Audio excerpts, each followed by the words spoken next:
So, Right. welcome. Thank you. Thank Glad you to very have you much. guys. How you doing? Altitude wise, what's the deal with that though? Like, is it like so? Altitude now is a partnership between the three of you. How is that? How is that working? Correct. So we are now Fusion Hospitality Inc. Okay. That's our company.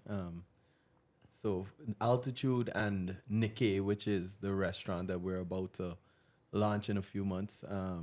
Those are the two offerings on the Fusion at the moment. Okay. So at the moment, Altitude is operating. We haven't shut down yet. We're gonna be shutting down in January or in the new year to revamp. and Revamp come the back. bar? Yeah, revamp Oh, no way. everything, bring it back fresh, give everybody a fresh look. Really? Yep. You said Nikkei. What's that? People would have known Silhouette on Yeah. the middle floor of the building. So Nikkei is going to be the name of the new restaurant that we're coming with.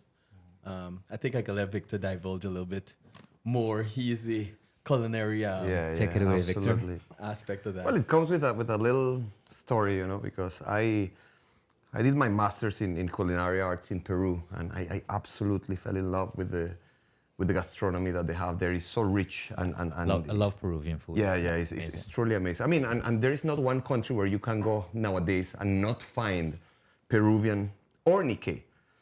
So Nikkei is basically the fusion between Japanese and Peruvian. Now, this is an odd combination, but it came from the Second World War, when people was fleeing, the countries and running away from the war. A lot of Japanese people migrated into Peru, and Nikkei means second generation of, well, in this case of Japanese.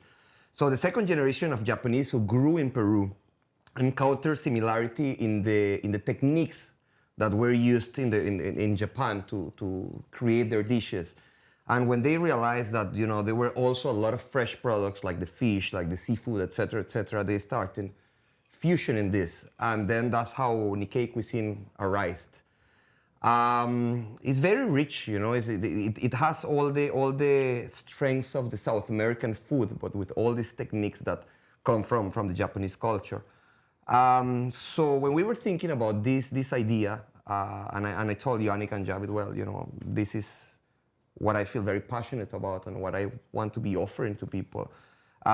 We were discussing, okay, how do we call this restaurant, And a lot of names came across, but I say, okay, but people still don't know what Nikkei food is. So how do you explain to the customer, okay, the name of the restaurant is X, Y, and Z, but this is what we're doing. And I say, well, let's call it Nikkei. Let's put the name of the culinary trend as the name of the restaurant, so it will be easier for people to wrap their head around what we're trying to do. Yeah. So a lot of techniques, a lot of seafood. We plan to do a little bit of robata, which is Japanese grill. So we're trying to bring something that is fresh, that is new, that the new demands with the expats and the locals trying to adventure with new flavors and tendencies are demanding right now. So we just want to bring this fresh and different offer that is actually globally known now, but we got to bring it to the table and let the people in Guyana, get used to these new flavors and Any Wagyu? embrace it. Any Wagyu or? Why not? Yeah? Why not? You opened it? Why not? Yeah, absolutely. Yeah. I mean, within the whole idea of robata, we want to offer different cuts of meat, Some of them, like Wagyu, might be by request, because Yeah. it's not something that people buy on a daily basis. Sure. But of course, we want to cater. It's a treat for sure. Yeah. Yeah. But we got to make sure that, like, if somebody requested, it's available, and we will make sure that we execute it as its Yeah. best version, I hear Peruvian and Japanese, and I'm like super excited about that. There's like it's just like when I just put those two together, and I'm a bit of a culinary connoisseur myself. All right, I tell my wife that all the time. But I feel like when I hear that, like freshness, just like simple but effective. And yeah, no, I can't wait. First of all, but I will say, and I would like yours opinion on this. In Guyana, now is like an opportune time, despite our external circumstances going on. Just where our economy is right now is an opportune time to have new things, and But I noticed, especially in Guyana, because I like to go out to eat so much, I'm very critical, especially because we have limited options. Yeah. And I've noticed that, when people come with new options, they're great. There's a lot of good aesthetic to like the restaurants and stuff like that. But they really fall short on consistency. The quality will come out strong and it'll be a strong start. And then, a couple months or even a month down the line, it's like, oh my God, like what happened? And, I'm not in the restaurant business or in the food business. I really don't know. I couldn't tell you. Yeah. What do you think are some of the shortcomings of restaurants in that regard? And I mean, like, what sort of limits you from maintaining a brand that is up there and you can continue to build upon? Why do so many restaurants find themselves falling back? I mean, what I can say from our perspective, I won't really touch too much on other restaurants, but what I'll speak from our perspective is that we have a big love for what we're going to be doing, and we're going to be extremely hands-on. So I think that passion and that love for what we're doing is going to shine through in the continuous quality of our food. I mean, Victor is extremely passionate about culinary arts, and the drive over here, we were having a passionate conversation about food. You have a drink with Victor, he has a passionate conversation about food. You probably go to the gym with Victor, he'd probably be having a passionate conversation about food. So I think that's one thing that's going to probably keep us in check, that ours is passion driven and not so much economically driven. Obviously, we want to make money, but from an entrepreneur perspective, this is it's a passionate move that we're going on. So then, where does that come from then? Because, and I'm just curious, right? You making money is obviously the main goal, but like, how do you sort of? Because the restaurant business, to my understanding, is hard. Yeah, it's stress. It's like it really is a labor of love because, as much as I appreciate restaurants, I do not envy people managing or working in a restaurant, but I respect it because it's like to bring that intensity every day is a lot. So like, what kind of drives you to do that? I'm sure each one of us would have a different thing that drives us. Definitely think so. Yeah. But what the similarity that we have, and I think that's the forte, is the synergy of what we can create and bring to the table as a holistic team. What I mean by that is, for example, Javid has a big background, with Silhouette, with JR, with the different establishments of food and beverage where he has gained all the experience that he has nowadays. And that is a plus. He has always been passionate and driven by that. He has tried so many times, sushi and wok and burgers. So he has always been driven by his passion towards the food and beverage industry. Yonnick had a club in the States, and so he understands the depths of the administrative part and the operative part of a business. So he's feeling the part that has everything related to drinks, to bar, to behind the scene, the numbers, Gyaff as well, In my case, also that. But the big passion of for me, now it's 22 years that I have been in the industry, cooking. And it's been funny because I cook for several years, then I might be like, I'm completely tired of cooking. I need to take a little break. And then I jump into wines 100%, because I'm also a sommelier. And I focus on that for a little while. And then I might say, okay, I need a little break from this. And then I jump to the bar and I start doing cocktails and things like that. And then I go back to my core, which has mainly be the kitchen, But I have always been in the industry, So I think what each one of us bring to the table is something that compensates for whatever each one of us may lack. We kind of complement and complete each other, creating like a bulk package that is ready, passionate, and willing to do whatever it needs to be done to make this excel, I think one other big thing too is, this has been me from the time, I don't know, people mostly might know me from Altitude, but I could say also for Victor and Yonnick collectively, we've always been about people. And I think that's the biggest part of it. I've always dwelled and made sure that the people were happy. You know what I mean? I've always tried my best to make people feel warm, make people feel like, this is your spot. You're a hospitable guy. This is your place, Well, like I always call Altitude, it's like a host party. Yeah. Altitude is not like, this commercialized place that you go to and everything has to be a certain way at a certain time. It's almost like you come into somebody's home, and I welcome everybody, and every time I try my best to talk to everybody, and I don't do that because it's my business. You do that because, hey, I know That's you. who you are. You know me. I see Yeah. you on the road. You know me just as how you know me at altitude. You know me when we walking on the street. Yeah. No. And that's the same thing moving forward, to answer your question, when it comes to how do we keep that consistency? How do we keep that that brand strong? And the brand is us. At the end of the day, the three people you see sitting here, at the end of the day, that's the brand, and that's what we want people to leave knowing that Yonnick, Victor, Javid, they showed us a really good time. Yeah. The foods.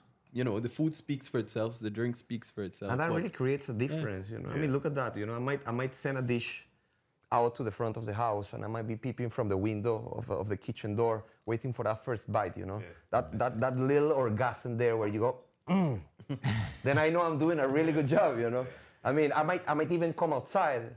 Why not sit down on the table if I feel invited, drink a glass of wine, Gyaff with you, make you feel like you are at home, Definitely. So beyond the tight structure of you coming to a restaurant to get a service, I want you to feel that you are my friend, that this is my home, and you are always welcome. Yeah. The smart real guy, and he's already when he say he can come a Gyaff with you. yeah. No, I'm a Gyaff, yo. No, I definitely, and I love that. I love that. It's like, because you get to create your own environment, your own space to operate, in your own way. Because in the food business, and I guess the hospitality business where you guys are on, doing that under someone else is hard because you never really have that control.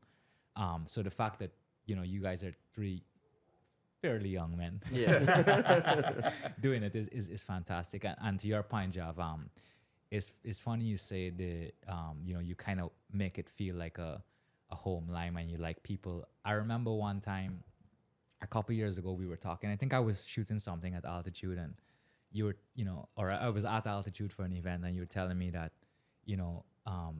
like how we were talking about our jobs, and you said how your thing is like filming and shooting and production. Like, well, my thing is like dealing with people. I love to talk to people. I love being around people. And it's true, like ever since I known you, that was your vibe, and and it is a testament, because every time you go to altitude, regardless of who's there, you're always seeing some regulars, So people clearly feel that way being there. And I think obviously is important, because it just shows that people are just coming back for more. And sure. Fantastic. But as far as like the restaurant that's gonna be open. Well, we were obviously aiming for Christmas. You want to open for Christmas and catch the busy time, but we're not rushing it doesn't make sense. Okay. Putting out the product that we want to put out, when it comes to service, when it comes to decor, everything, the whole vibe that we want to give everyone, it doesn't make sense rushing it and not giving you that initially. Yeah. The first impression is everything. Yeah. So maybe it could be early January, it could be late January. Mm-hmm. But we're definitely taking our time getting it ready, but at the same time trying to work at a pace to get it ready as soon as possible. Yeah. Well, something like Japanese Peruvian fusion, you kind of want to take your time. Yeah, exactly. I mean, like- especially with the look and the feel of the place. Like we went through great detail to decide on the wood color, Yeah. the Wow. lights, the textures, every single thing. Even the plates. Even the plates. Every single thing was calculated and chosen by us. Like, Well, it I wasn't love a case like, all right, let's just order white plates. Like, Yeah. the plates got to match the walls, and the chairs got to break the monotonous feel of the colors, and like everything was Even well the thought out. contrast of what the meat is gonna do with this plate, or the fish is gonna do with that plate, or how much drama is gonna add to the table. Yeah. Everything So, that's being thought of. So I hope that once people come, they really take time to experience more than just the food, but experience the entire experience. Yeah. You see, another The point ambiance. The ambiance, another yeah. nice point with it is, even to move forward into what you were asking about, what gives you the aspect of making sure the restaurant continues on a consistent basis. Like, Victor is not an employee. You know what I mean? Victor is not someone that, oh, hey, you come to work at 9 to 5 and you get paid a salary at the end of the week, and okay, cool. Like, he's an actual investor in the company. Like, the three of us with one other person, we're actual partners in the business. Like, we actually rent the building from my family pretty much, but There's like it's our gig. Like, so he's more than invested in this. So his heart and soul is in this. Like, this is his opportunity to show what he can do. And, you know what I mean, everything that Victor has experience in, especially with Nikkei food. You know what I mean? This is our chance to really shine and to show what we can do. You know? And the market's there, you know, Yeah, the market's big there. That's just, it hasn't really been, well, there are options, you know, Yeah. like there's some, like a Hard Rock, for example, which is commercial, but that gets a lot of, yeah.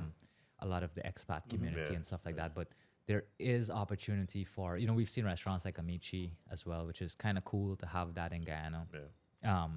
So yeah, I mean, anybody who appreciates culinary food, you know, the culinary experience, sorry, is gonna be thrilled by this. And I Yeah. think that's kind of, as far as our culture goes, I do find that we're kind of lacking that. Like, granted, you know, income is a big factor, Very but true. our middle class is growing for the most part. Right. So more people definitely want new experiences. There's no doubt about that. But I have found that a lot of Guyanese, it's getting better, but they've been not as adventurous with food. True. Yeah. And that's true. so weird to me, Yeah, because that's our food is like kind of, we have a good variety, but it's pretty like heavy and similarly styled, Yeah. and as a result cheap. So I think that's like, Yeah. but you know, But one thing about this aspect that you won't find anywhere else is most places you go eat good food and then you turn into a lime afterwards. yeah, Like, there are okay. two entities we're dealing with here. You come to dinner and then you go up to altitude after, If you choose. if you choose. Okay. But the vibe will continue. You know what I mean? What you experience in the restaurant will transition into altitude when we completely revamp. Yeah. Fantastic. You know what I mean? Yeah. So obviously, you finish eating dinner. Your first option will be to go and see what's going on upstairs. Yeah, yeah, yeah. You're not gonna just go down the elevator and roll out. You Yeah. obviously will come to see what's happening, but there really isn't anywhere else in Guyana that you can do that. You don't go and dine and then there's another offering for you on the next floor where, you know what I mean, that could be the rest of your night. Yeah. Because both places are supposed to have their own identity. I mean, there will obviously be certain things that will mesh in between, but the whole idea is that you feel the difference between both ambiences in such way that, you know, you really feel like you got in the elevator and come somewhere else completely different. Yeah. So you might not feel tired or overwhelmed by the, you know, the repetitive ambience colors or palette or whatever. No, you're feeling the whole different vibe, different music, different cocktails and everything, because that's the other thing The that restaurant we're will aiming have for. cocktails too. Yes, actually Fantastic. one thing that I'm thinking, you know, and we have been discussing it and we have been brainstorming about it, is to come up with some alternatives of avant-garde cocktails and molecular mixology, which is something that happened, you know, in the 50 best bars in the world all over the place, but Guyana has been very limited to this kind of offering. So I want to make sure that when people come, they experience a new trend that is all over the world, but it hasn't quite reached here as yet. Yeah. So they can feel the drama of something that is really wow, you know, that is Instagrammable, but also tasty. But you know, you guys we were talking before we started here, and we were talking about the podcast with Alex, and I don't know if you watched the whole thing, but there's a point he does the dried limes, Yeah. which are in the cocktails, right? We buy them. Yeah. Okay. I have them at home as well. But you guys said there was a competitor you're gonna buy from now. No, but so something as simple as that, right? Raises the value of a cocktail, and it's like you said, it's Instagrammable. It just brings people in. It's an experience, and that's Yeah. the kind of things that does really just make us like that much more interested That's in true. going Yeah, there. You know, exactly. it's so like niche and But that social marketing, that social media and that marketing aspect has changed our entire industry, because yeah. there are people who may not even get to travel to go and experience nice things, but they experience it right on their phones, on TikTok. They've seen all these different restaurants popping up all over the world, and they immerse themselves into that video. Yeah. So now they want to experience that right here. Yeah, they can get And it there are right here places, now. there are Yeah. places now that are opening, and good job to them. They've been up in the bar and literally up in the bar. Yeah. But making their places more, as he says, Instagrammable and stuff like that, and more, what's the word, relatable based on the videos that they're seeing. Yeah, but one thing And they Alex experience that. One thing Alex kept hitting on was selling experiences and not products. And I think that's extremely important. Yeah. We should definitely focus on selling the experience so that someone has a memory to take with them as they go through life, more than just selling them a thing that will either rot or break or disappear. Yeah. Like, these things are tangible, but your memories, they're with you until you're gone, right? So I think selling experiences is where we need to start focusing on more. And Alex, like I watched the entire interview with Alex, and I'm like, this guy knows what he's talking about. yeah. While we were talking about cocktails, I want to give a shout out to Vicky because this cocktail is bomb. It's not bad, right? It's real good. I was on the fence at first, and then I Alex was is like, like, it's not bad. Nah, yeah. I thinking if this gig ain't work out too good, Vic. Like, we got you, girl. We got you. Nikkei. We got you. We got you. Yeah, no, she does make good cocktails. She really does. But yeah, so the restaurant, I feel like that's, unless there's anything else that we missed on the restaurant. No, I don't wanna. just look out for it. I mean, Yeah. just really as reinforce the part as Yonnick say that the most important part is to sell the experience. Yeah. I wouldn't even say to sell because selling is something intricate in a business. But we're not trying to sell, we're trying to share the experience, you know? Not only the food has to be amazing, the pairing. That is something that a lot of establishments don't consider as a key part of the experience. What cocktail am I suggesting with the meal that you are requesting? What wine am I suggesting with the meal that you are requesting? How is that making sense? Are you requesting something that to me makes sense, or may I suggest something that would be better? That is something that is completely untaken, you know? Can I tell you something? You are really an artist. I can feel it, because this is like exactly what the mentality I go in to a restaurant with. I always, we're not really in Guyana, but you know, just because we don't have those kinds of experiences, but when I go away, I always ask the waiter, what do you recommend? Yeah. Well, you tell me something that I'm new here, so like, let me know what is the best selling thing you got on the menu, and like, what do people do this with? Because you know, and just from how you talking, I'm like, this is so me, you know. Just picture in the Yeah. front of Nikkei saying, hey, welcome Alex, how are you doing? How are you feeling tonight? Yeah. And he suggests everything that you need. Yeah. You know, and based on what your palate feeling for tonight, he could, you know what I mean, just pick apart and tell you exactly what you need to put. And that is a very difficult exercise to practice and to put in motion, because you kind of got to play a little bit like a shrink, you know? Like you got to map and read your customer and try to understand. Everything is taken in consideration. How they sitting down, how they speaking, where they come from, you know? Like one of the things that the very successful restaurants all over the world do is mapping their customers before they come. Like let's say you do a reservation. I will go on social media and try to stalk all your life, inside out, outside in, everything. Yeah. Trying to find what you like, what you dislike, what you have been drinking in the post that you put, what kind of food you have been commenting about. So by the time you come to my table, I already know. Yeah, you got the data. Yeah, I mean, so mapping is really important. That's the first step to make a real connection with your customer and understand beforehand what they might be looking for. Yeah. Then from there to try to read, you know, according to their mood, according to what company they have, what you might offer them to pair with the food. And then from there, another key part is the music. What kind of music are you playing, you know? Well, what kind of music does Peruvian, Japanese restaurant? Well, actually, a lot of lounge, a lot of chill out. You know, yeah. it goes really Love well it, with the motion of the food that you offer. You know? Upscale ambiance vibes. Yeah, Deep house. deep house. Yeah, Deep house. Yeah. yeah. So that good kind one. of bring you into the mood of okay, there are a lot of depth Yeah, of flavors depth, that you're gonna textures, experiment. And for this, I some want your textures, mind to be yeah. clear. You know, it's almost like a meditation, but in a culinary way. You know? Yeah. So I love it. Let me I tell love you, it. I'm now, sold. If you're looking for the loud music or the different kind Go of music, upstairs. we have another place. Right? Don't come in Nikkei waiting for that. We got another spot for you. We no, got no, you. no, Don't no. worry. Nobody's going in Nikkei to wine up, as they say. Absolutely not. Well, wine up in a different way. Wind up Yeah. in a different way. Yeah, correct. Great. Well, I'm so excited. Yeah. Victor sold me. I ain't gonna lie. I'm glad. He sold us too, bro. Yeah.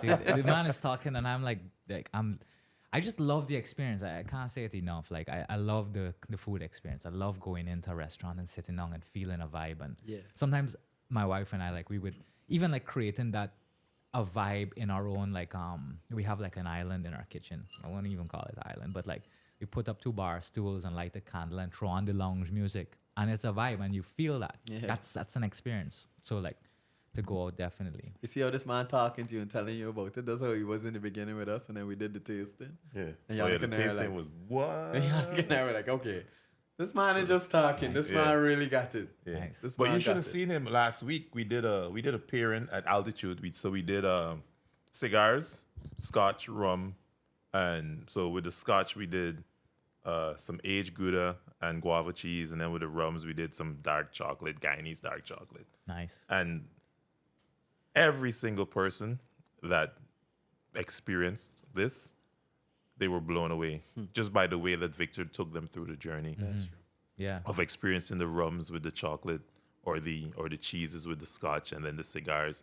And even when I did it, it was amazing because you were able to conceptualize before tasting. You had some sort of expectation based on what he said to you and the instructions that he gave. But then once you did it, if you expected this much, you got this much.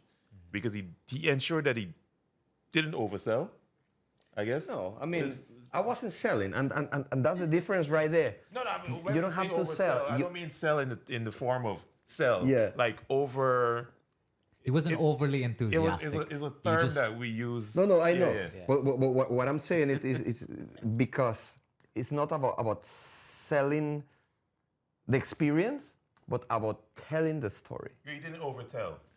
I'm American. Excuse Man's me. a poet. You know who's the real businessman in this trio, right? This man's selling everything. yeah. we got a seller, an artist, and A people man. a people person. Yeah, hospitality. Right. Yeah, I love it. It's the trifecta. Yeah, no, and but just on to that, Yonnick, like with the pairings, yeah, for sure. Because if you're not really a connoisseur in those things, you kind of flying blind, and you need somebody to hold your hand guide and you. walk you through it. And it's how you're guided through. That's what impressed me when I watched him do it. Yeah. It was how he was guiding them through. Yeah, and Anna's always make a joke with me, like, you know, because the minute I love those experiences, I just eat the up, right? So, but the minute I have one of those experiences on something I haven't, that's like the first time I've experienced, I automatically think I am a connoisseur. I'm like, oh well, I start know giving this. the You know? Start telling people how much I know. Okay, Victor. Exactly. So the restaurant coming soon. We could look out for that Very early next soon. year, hopefully. You're already on Instagram. Already, yeah, no, I saw. Yeah, I saw. Nikkei Guyana. He'll Guyana. put it right here. I'll put it right there. Yeah. And is Altitude getting a rebrand as well, or is that Yeah. gonna remain the same? So Yeah. you can look for the rebranding from next year. Different name? Yeah. Same No, altitude. same Oh, same altitude. It'll But just be Altitude Rooftop Lounge Yeah. instead Oh. of cocktail. And Very different nice. logo. Yeah. We got a new logo coming. Yeah, it's just a fresh look. Yeah, Super but fresh look. The whole Old bar move. can be spruced up. Like Old we move. did everything that you know Altitude to be right now. They'll come and it's gonna be completely changed. Furniture. We don't want to give away too much, but Okay. you can expect a full rebrand, full Change is important. revamp. Well, how long will Altitude be out for? At least a month. Okay. At least a month. Okay. Well, that's not bad. So well, we can use how Guyana is. Guyana is seasonal. We're gonna use the dead time, Yeah. the guava season, as most would say, to take those opportunities to do what we need to do. Yeah. But between now and then, we got 3 weeks now to hammer it out before the end of the year.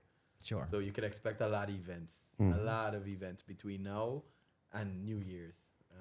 I know Yonnick could put you on track for a little bit more insight into those events and stuff like that. Yeah. Before we get into the events, I wanted to ask you, similarly to the restaurant talk, like the business behind running a bar slash lounge. I want to say bar slash lounge for sure, but yeah, I guess that's the best description. But I feel like lounge takes away the fact that you could dance and blah blah blah. But okay, bar lounge, right? How do you sort of, and because Javid, you've been doing it a while. How do you keep up with the because you move into different generations now, and our generation, I'm assuming we're all roughly the same age. Our generation, when we were early 20s to late 20s, you kind of had those are very memorable years. The vibe was a certain vibe, and with these Gen Zers, new younger people coming up, you know, it's I'm assuming it's very different. Yeah, it and is, as a result, your taste is very different. I mean, like, just look at the music, for example. Like the music we grew up listening to, they got some songs you listen to and you feel like you are transported back in time. Yeah. Yeah. You know, and people like, and as naturally, people these days might not relate to that. So like, how do you sort of keep yourself stimulated? Because I listen to current day music sometimes, and I'm like, what the hell is Yeah. this? I think it's so how I look at it is more about how people lime. You got to know how people lime, and the way people lime now is not how you and I remember how people used to lime back in the day. How we used to lime has evolved into something completely different. But I think in the essence, when you really get down to it, people want to still lime the way we used to lime. But the scene has changed. And the scene hasn't just changed because of music.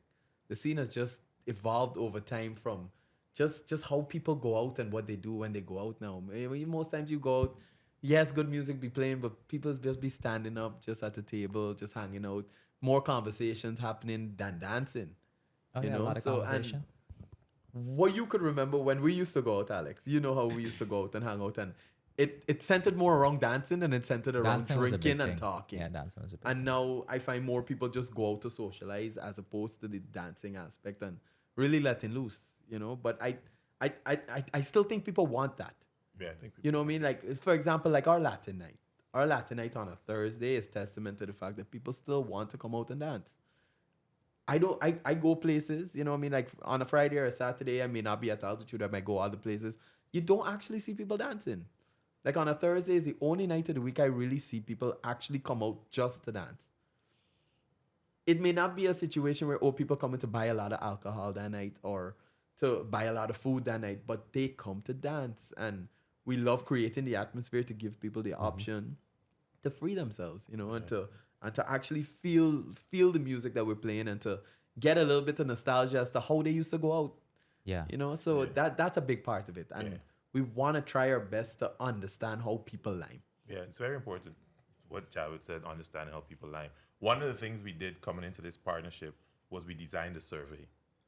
And we got almost 300 responses to that survey because we wanted to be grounded in real data in the decisions that we made to run both the restaurant. How'd you send it and out? the WhatsApp? bar. Like just WhatsApp survey? So I sent it out to a lot of business groups. Okay. GCCI.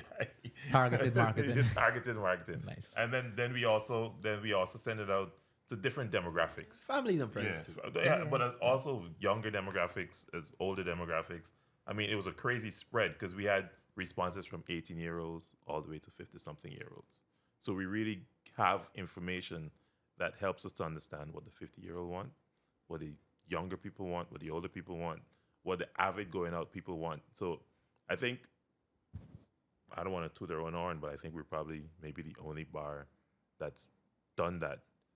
Really, let's grab the data and let's give as much as possible to the people what they want across the 5-6 days that we're going to be open. And I think we've been able to start creating different days for different people. Like the cigar pairing event, we had a lot of late 30s, early 40s, and then there's a little sprinkle of younger people around. There's a little bit of everything. The DJ was hip and young, but the thing that we were doing was targeted at a more mature audience. A little contemporary. Yeah. So we were able to do a fusion. No pun intended, that's the name of our company, but we were able to do a fusion. So I think we are going to try to tap into multiple demographics. We're going to track the changes. Like our event we have on Friday, Pressure. Like we have this event called Pressure. That is going to be totally for the Gen Zers and those people of that age, where we're going to have a DJ in the middle. And he literally has, the reason we call it Pressure, because he's going to be under pressure to ensure that the energy stays up for his entire set. Is that why you posted that thing the other day about So that, best that DJs? so those, Do we know who the DJ is? Yeah, he's already yeah. So posted that it. DJ will be Mixmaster Tony. Oh, I love Mixmaster Yeah. Tony. He performed my wedding. Yeah. Yeah. Yeah. So really good. And next week we're gonna have another. I already have DJs in my DMs like, yo, I'm down to this. I can do this. So next week we'll do it again. We might increase the time and we'll increase the pressure as we progress. So that's a whole other demographic we're gonna. And then tell them about Saturday. Completely different switch. And then Saturday we go straight into a retro. Retro. right? And then next week Saturday it's throwback. So for the next 2 Saturdays, it's going to be for us and for the people that came before us. Like we're going to try to cater to everyone. We want to create a space where everyone can come and have a good time. Definitely. Yeah, And don't get mixed up between retro and throwback. Retro is more. Tell like us, tell before the us. throwback. Well, you know, as oldies, like real Right. nice oldies, proper vibes, we going throwback. proper retro. Yeah. Yeah. Okay. We can tell our parents, hey, let's go. Let me take you to Altitude, Mom. You know? Okay. And then another big thing that we're also doing at Altitude is we're totally revamping the menu. So the new menu comes out next week, actually, right? Yeah. So And it's cool. We got somebody who could actually help us with the menu on our yeah, team. we got a guy. I don't know. Yeah. I know, okay. We know a guy. Yeah. So it's gonna be that now attracts a whole other set of people that want to focus on the food and not the alcohol. Any particular cuisine or is that Well, honestly, It's fusion. I Yeah, mean, it's it's fusion. Okay. American and Latin American. are we keeping And then a little the bit of our own the touch. grill is still there. And the Yeah. grill is Oh, that's still The what there. grill's still grill isn't there, going you know. anywhere. We just taking it up a little notch, trying to- you know. So- So it's gonna be. How would you say it? I think I More- could say it easier than you. Victor looked at our menu and Victor said, listen, I could up the flavors and the offering that you guys already have and I make it 10 times better. And that's did. exactly what he did. And he He did. presented it better. He made it taste better. He uses this term, flavor profiles. He dissected the flavor profiles. And the girls in the kitchen and all the guys working there, they're like, wow, I didn't even know these things existed until now. So, And I'm kind of bougie. I tend to get a little bougie at times. So I'm like, yo, we got to get different plates. And we made our own plates with Guyanese wood and stuff. No And way. It's dope. Like it's dope. Wow. Like Yeah. everything is super original. And the whole idea is that instead of people saying, you know, let's go to Altitude because we want to have drinks, they actually say, hey, bro, the food there is really good right now. So let's go and have something to eat. And actually, they have karaoke tonight. So let's stay for karaoke. For example, you know. Yeah, definitely. And it's kind of like just that, and it's similar to the going to Nikkei and then just that you got that other thing you can explore. Exactly. Yeah. Definitely. So I was Exactly. given something. You know, it's funny how like that works with strategy. You know, you kind of have to give options. You know, Yeah. people like that. Yeah. in this industry, you gotta know your market. You If have to. don't- Yeah. If you just jump into the hospitality, food and beverage aspect and you don't know your market, or you don't have a target, or you're not a personality or something like that people could register with, you gotta in for a be in that. Yeah. You gotta be in Yeah. that mindset. You gotta know who you're offering to and how to. I just want to jump in there quickly. Sorry, Yonnick. Yeah, go Because I really relate to that because when we started this, like I feel like we have a good standard of what we're doing in terms of film, but I was terrible at marketing, and I think like it really suffered early on because you know we would never really market properly, and I would be kind of stuck in my ways of distribution for certain like videos or whatever.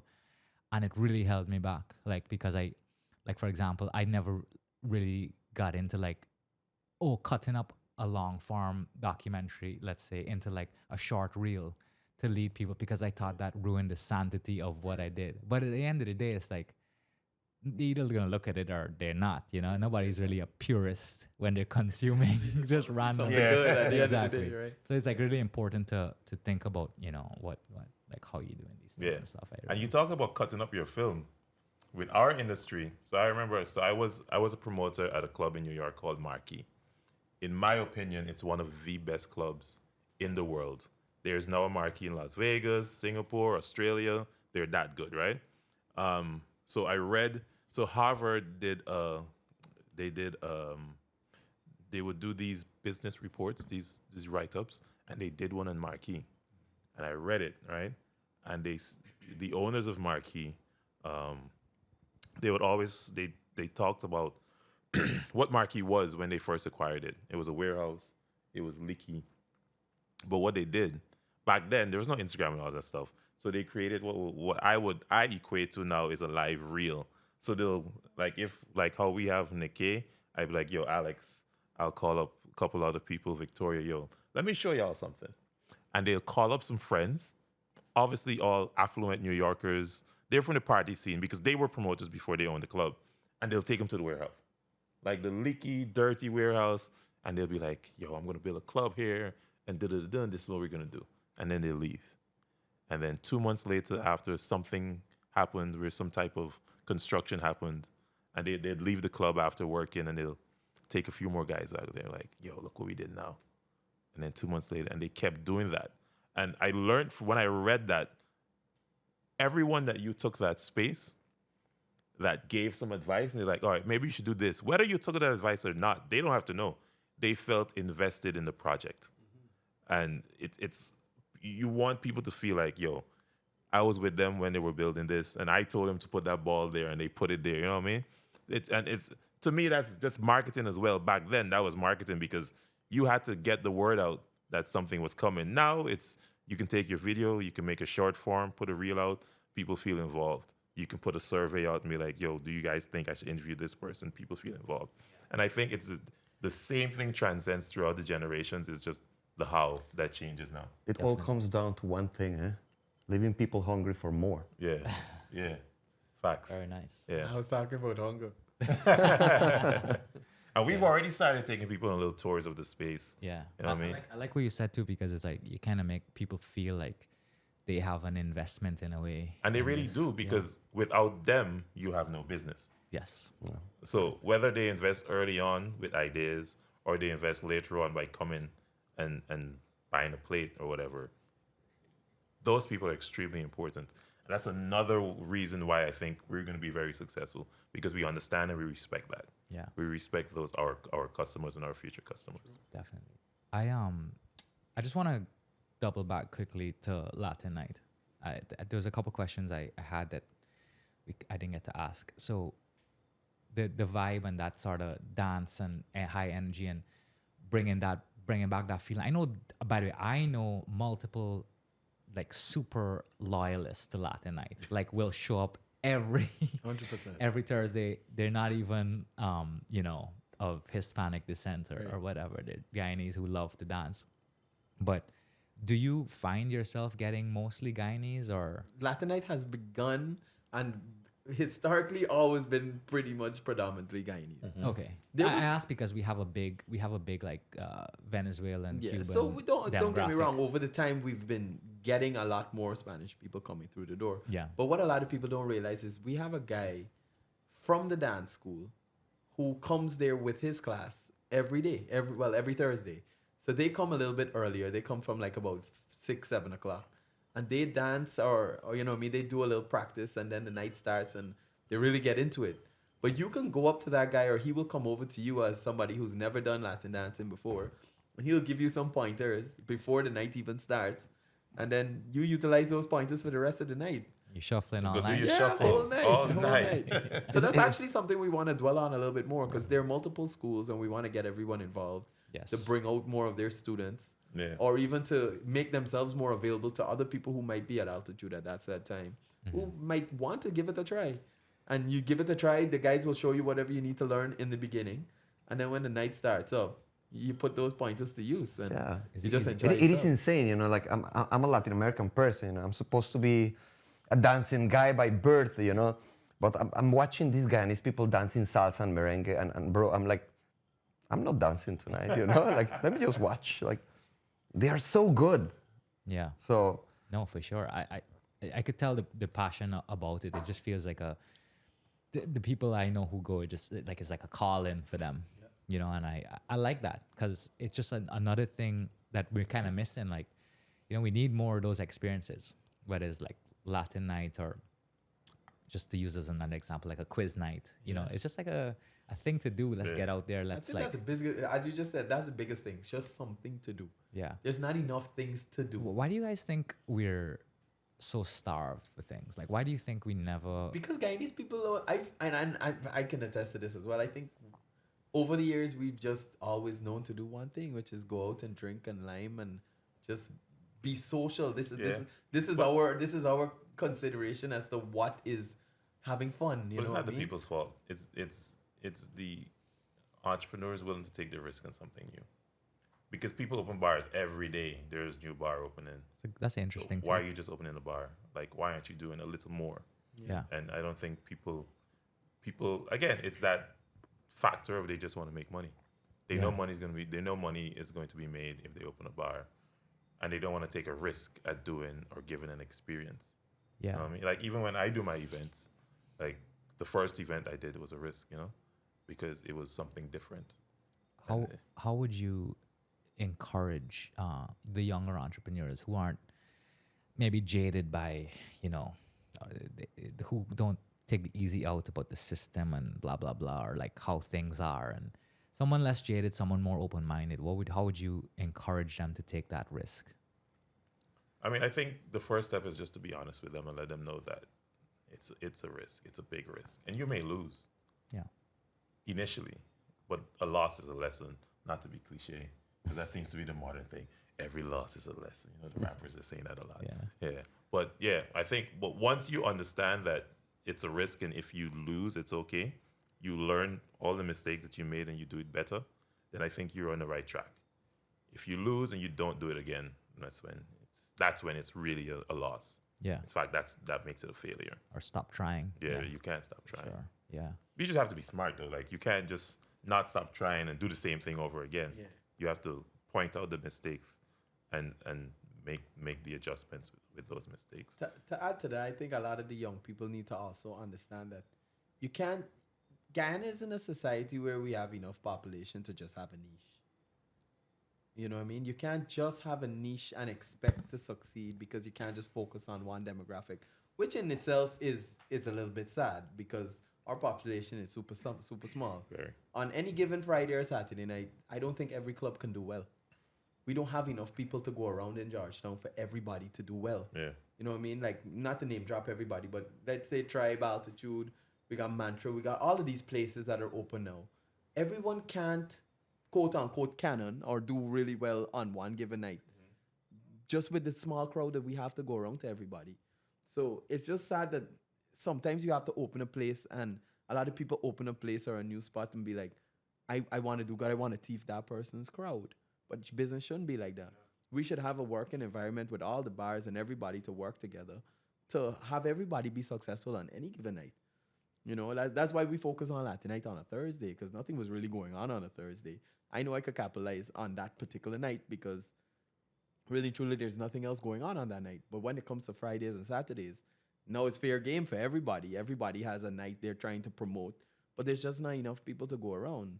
You know what I mean? Like, yeah, you can get people, but to really make it successful, you really need the place to be full.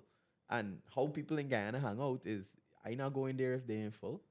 You know what I mean? You could drive to every club in 15 minutes in Guyana. Everything is 5 minutes away. It's not like you in a big city where, we here tonight, get into the other place where we want to go to is a half an hour drive away. You can literally go to every spot in Georgetown on any given night. So you could even call a friend who's there, be like, hey, how they're looking. And people just want to go where other people are. And that's how it is on any given weekend. If people at your spot tonight, they can come by you, and that means the other spot not going to be doing good. So it's sad that that's the society that we're in, and young people need to understand that too, that you can't just jump into this and don't stick to one thing. You have to be versatile. You got to be able to encourage other groups of people to come out to your place. You know what I mean? You can't just stick to your demographic and think your demographic going to support you and you alone. Because another new place going to open in another couple weeks or another couple months and pique the interest of everyone. I've been through it 3 or 4 times where new spots have come about. We lose a little bit to the crowd, and we just had to revamp and come new again. Yeah. And we in that vibe again right now. It's just I got partners with me now, and these guys got more insight and more. They got their own markets too to pull people from. Victor has his own community. Yonnick has his own community. I got my own community. So now it's new demographics that we get to pull into the place. So it's not just one way all the time. So sometimes you need to just close, come back, and it's like you're the new place again. And that happened. That's already happened to Altitude about 2 or 3 times already. Yeah. So it's just nice that sometimes you can partner with people who have the same vision as you, and they bring what they bring to the table, and just makes it super successful. Collaboration really is key for entrepreneurship here, and I think a lot of people don't appreciate that because like you kind of briefly mentioned, the idea of entrepreneurship is very like cards close to the chest kind of thing, where you feel like somebody's gonna steal And sure, there is that. In any small society, you'll see that, especially when there's a limited market. But I'm of a strong belief that, okay, there's some trade secrets you have, but at a certain point, it's like we can be doing the exact same thing, but there's levels to it, And like me personally, I'm a very competitive person. So like I see that as like, oh well, you like if we're doing pizza, like you doing pizza and I doing pizza, well let's go, like I want to like prove to myself that I'm better, and I think like if people really got that mindset, and it's nothing personal by the way, it's But just our like society has created that. The fact that our society is small has created that. It's not just the fact that you're competitive in the way where you want your pizza to be better. You want people to come to your place because of the fact that it's not very many people to go around. yeah. We've kind of been Sure. molded into that if you really sit and think about it. Well, yes, I do agree with you, but I do think, contrary to that, I think, and I've just sort of seen it a little bit. There's also a faction of society or entrepreneurs who kind of the upper hand is more like by cornering the market in a different way, not necessarily by quality. And I won't go in too much in that, but it's kind of like I want people to come here at all costs and them to do not good, and that's that.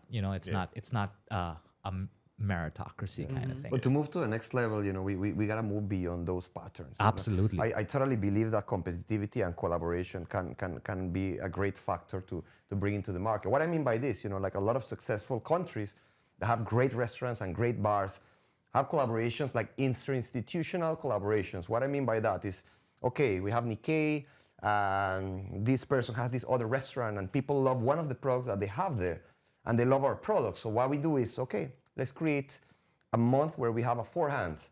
So the chef from Nikkei is going to your restaurant, and they're gonna do a collab, and they're gonna release a menu and cook together for the people who love my food and your food to live a different elevated experience where we are competitive, but we are collaborating with each other, and vice versa. So your chef now is coming to Nikkei, and we are gonna create an experience where people can enjoy the best of what we can do by this collaboration. What you are doing by that is you're keeping the competitivity, but you are also raising the level of both establishments. By allowing people to understand that institutional collaboration is key to move the market to the next step. Yes, I totally agree. But how do you get people to buy into that? I mean, like, it's in the culinary space. How does that work? I mean, I guess the key thing is to at least start trying to develop these collaborations with people who share the same vision that you do. I mean, I cannot just go and knock at the door of somebody's restaurant and say, hey, let's do this. What do you feel about it? I mean, most people would say, hey. It comes down to what we started the conversation on. Why are you in this in the first place? Are you in this just to make money, or in this to learn from people and to grow something that, you're trying to raise the level and up the bar, and you hope that other people are there in the industry are feeling the same thing. You know what I mean? So we know we want to collaborate. We know we want to make the whole industry better on a whole, not just for our personal sake. So, we got to associate ourselves with people who share the same vision. yeah. I mean, the stronger the industry is, the better every company within the industry will do. Sure. Yeah. You got to set a standard. Yeah. And I think like by this, once we could get to a standard, we make that the benchmark. Definitely. And then we build from there. The next generation will take it on. Right. Or they push you further, because they come in with new, fresh ideas. Yeah. People can always keep coming with new, fresh ideas.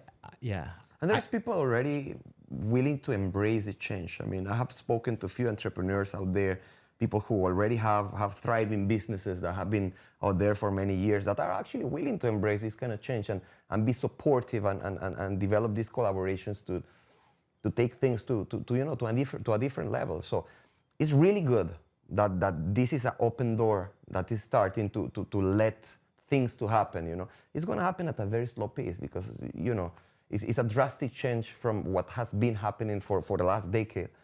But I mean, Guyana is also a fastly evolving country. And with that evolution, you also need to make sure that the industries that are out there, like the food and beverage, is also providing for the people that is becoming part of this new Guyana, with all the development that it brings with it, the expats, the demand for new gastronomies, the Guyanese people who travels and want to live the experiences that they live out there in their own country and so on, you know. So we gotta be able and willing to provide this for everybody who is out there, you know, and also the new experiences that are becoming trends somewhere else that you cannot find in here. Yeah, I agree. We're in your home. I want people to know that we got some things coming for Christmas and we got things coming for New Year's. So you can definitely look out for those things at Altitude. Follow the Instagram page. At Altitude. Follow Altitude's Instagram page. Well, I always like to do a little pat on my shoulder, dude. We kind of pioneered the whole brunching experience here in Guyana. Oh, yes. Yeah, You guys, the whole brunching experience started, and we collaborated, and we did a lot of good things, and then it kind of got here why brunches happening left, right, and center. But we want to get back to that, and we will have one coming soon, and you're gonna be seeing that on the social media pages soon. But I want you to know that there's a lot of events happening between now and the end of the year that you guys need to look out for, because we come in bigger and better with certain things, and we want those things to be, you know, at the forefront of what Altitude is and what you remember Altitude to be, and music and the vibe, and now with Victor and Yonnick on board, food and just the entire experience when it comes to marketing and everything is about to, the whole standard is about to raise. One question I was gonna ask you is that what do you think in terms of an entertainment experience or going out to have a night out, what do you think is like the level of, you know, our quality here in Guyana with doing that? Because I see a lot of places that open up are similar to the culinary conversation we had, open up, are quite hot for a while, and then all of a sudden they fall off. For various reasons, like, you know, maybe the quality changes or the demographic changes where it becomes a bit more uncomfortable for people. Like sometimes they're like, unfortunately, they're like shootings and stuff, alcohol and ignorant people don't really mix well. Yeah. And I think that's a turn off for patrons. And so, but how do you sort of,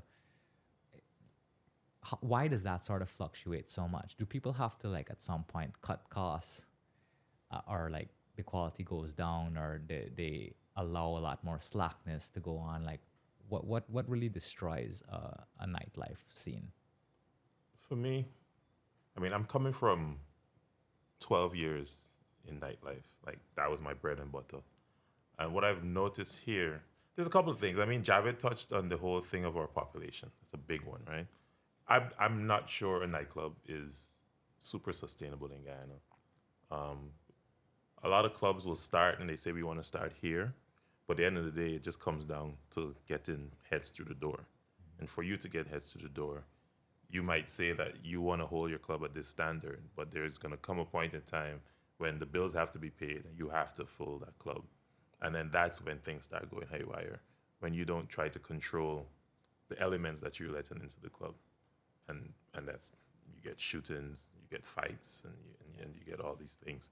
But I think Guyana has an opportunity to build out a proper entertainment industry, from musicians to event spaces. I think that it's wide open for the taking. And if done the right way, we can create a really dope space.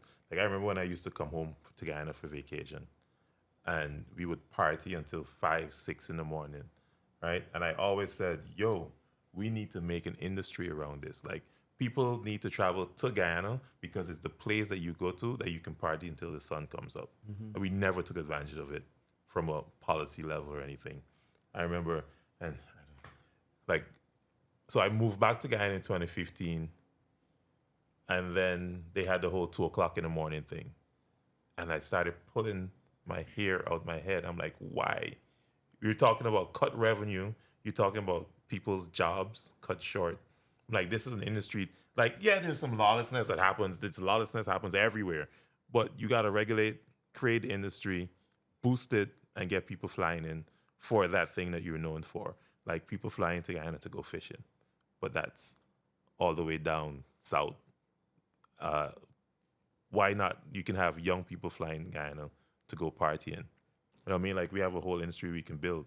I brought 2 years ago, Rum Fest. I brought a writer from Travel Noir. Travel Noir is this magazine owned by Blavity, and they literally just write about places that millennials could go to. Right? Their focus is Black millennials from the U.S. And he was like, "Yo, why aren't y'all just doing parties?" And like book a Travel Noir writer to come and write about the experience, and you'll have thousands of people coming here, full in a hotel, just to go to a specific party during a specific season. So the industry can grow, but it takes work to make the industry grow. It's not just build a club, open a club, sell bottles. It's you're gonna fail. Yeah.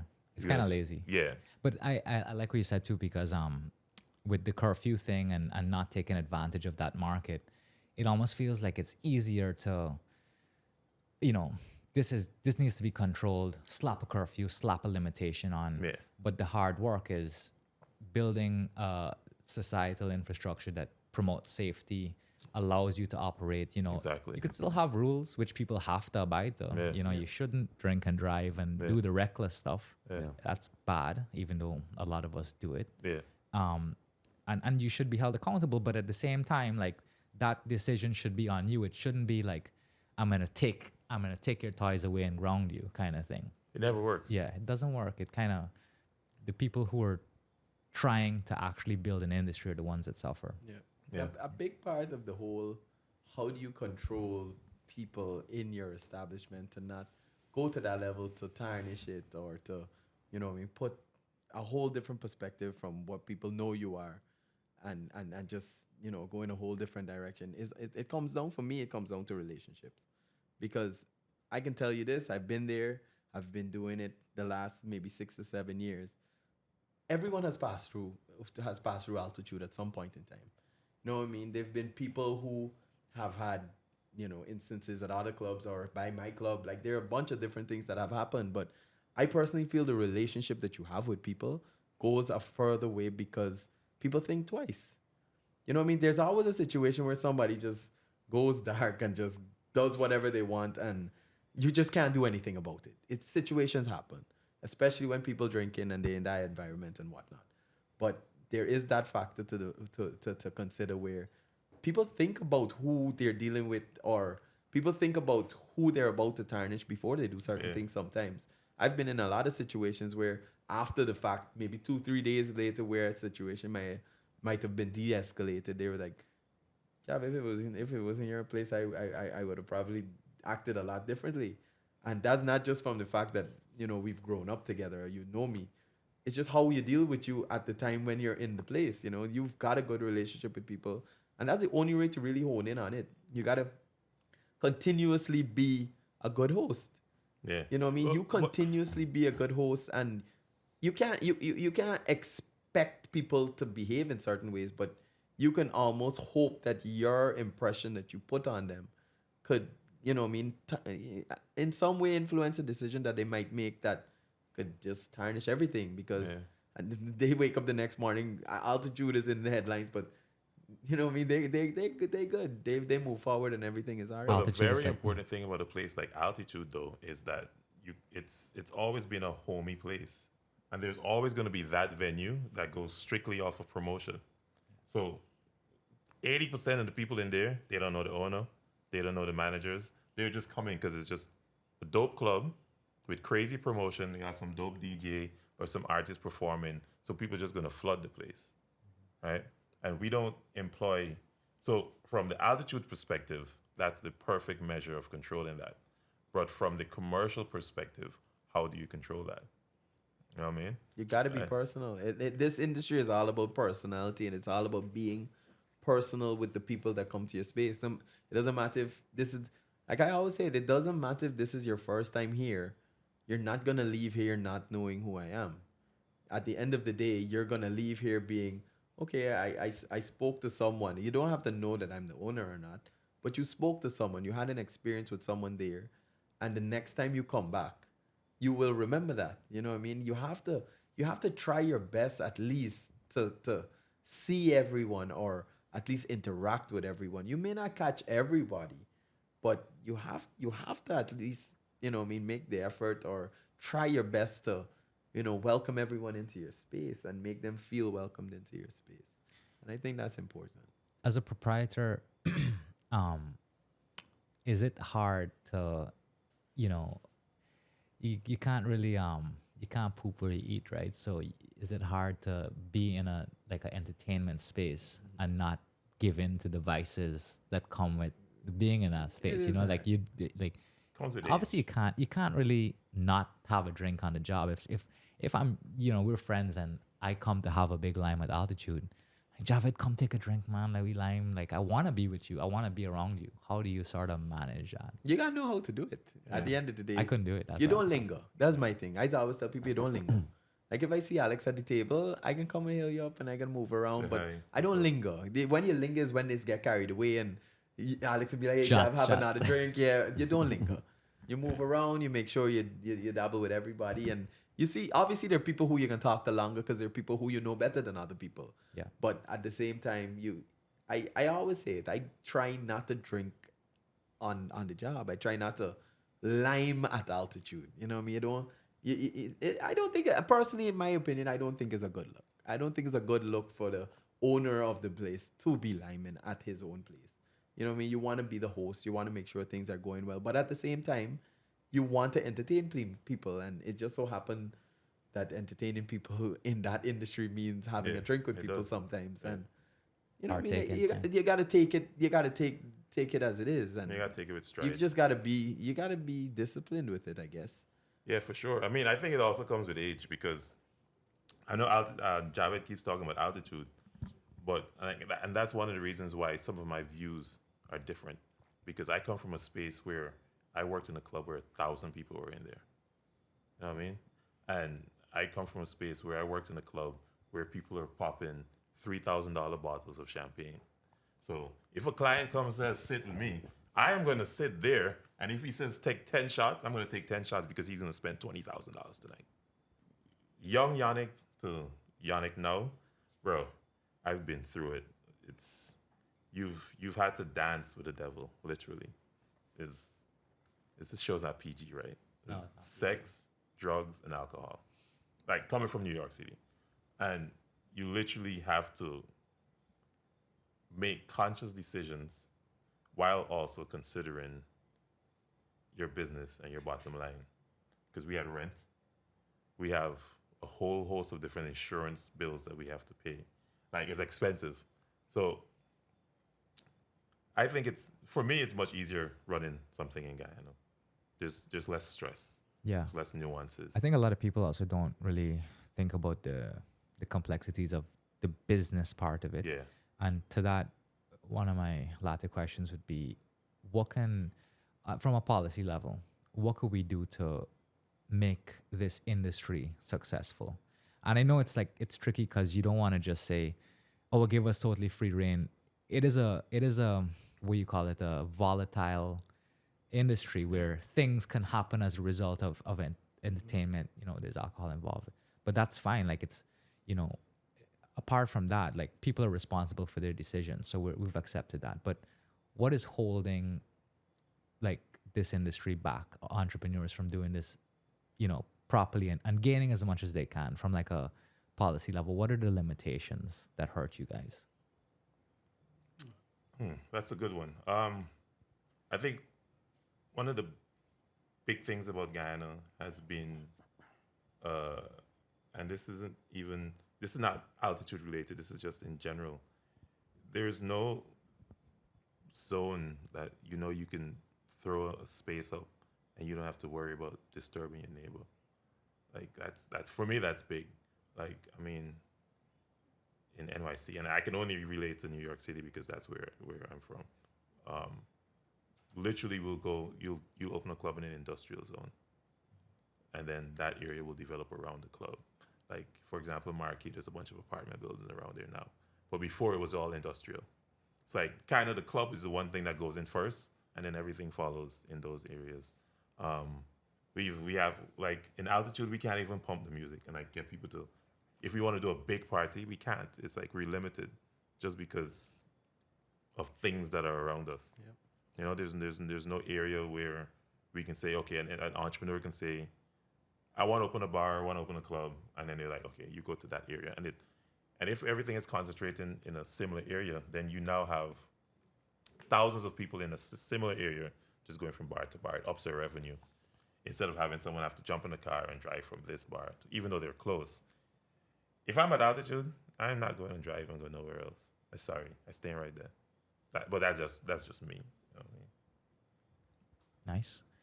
Well, guys, thanks so much for coming. This is good. I'm glad we did this. Yeah, man, this is real nice.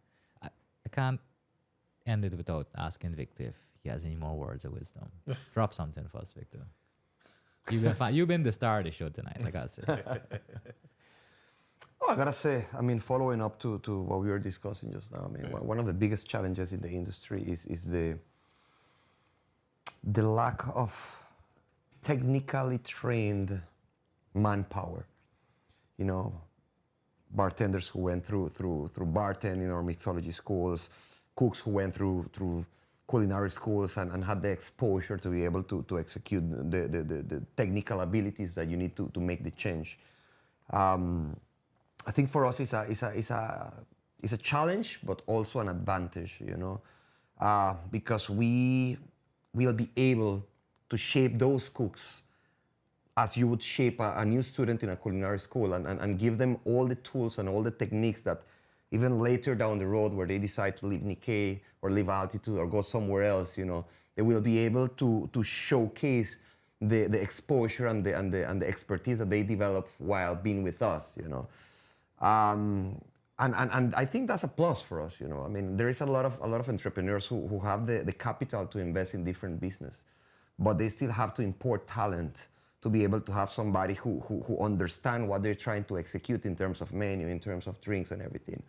So in this case, I am able to actually be the person, you know, from one of the owners' perspective point of view and looking for the best interest of the business to make sure that the people who is under my wing, you know, develop the best abilities that they could to execute the best possibilities in terms of menu, in terms of drinks, and also take that away with them whenever they're ready to move on.